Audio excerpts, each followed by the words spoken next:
Et pendant ce temps, à Paris, discussion autour d'un accord de trêve dans cette guerre au Proche-Orient entre le directeur de la CIA, William Burns, et de hauts responsables de l'Égypte, du Qatar et d'Israël. On en parle avec James André. Bonjour James. Bonjour. Quels seraient les contours de cet accord autour duquel on discute donc aujourd'hui à Paris ?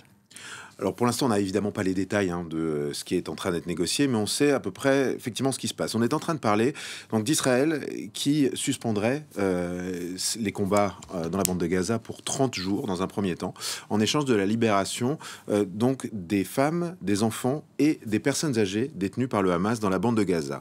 Durant ces 30 jours, eh bien, il y aurait des négociations qui continueraient dans le but d'obtenir une deuxième trêve de 30 jours et la libération en contrepartie des hommes et des soldats israéliens. Donc voilà un petit peu les contours de ce qui est en train d'être discuté. Il y a encore beaucoup de choses qui sont sur la table et qui doivent être négociées, notamment le nombre de prisonniers palestiniens qui pourraient être donc libérés en échange également de ces otages israéliens.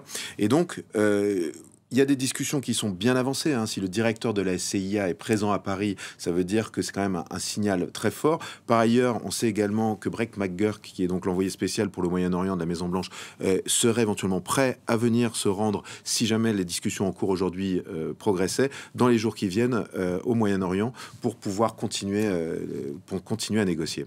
Qu'est-ce que les différentes parties ont à gagner dans la conclusion d'un éventuel accord ?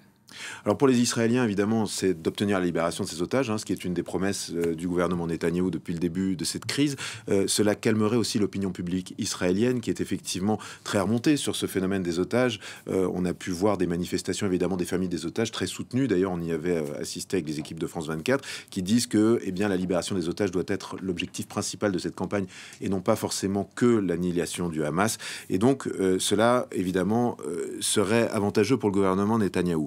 Côté Hamas, c'est l'occasion d'obtenir une trêve de longue durée, c'est-à-dire que ce serait un arrêt des combats, si tout fonctionne, qui durerait 2 mois.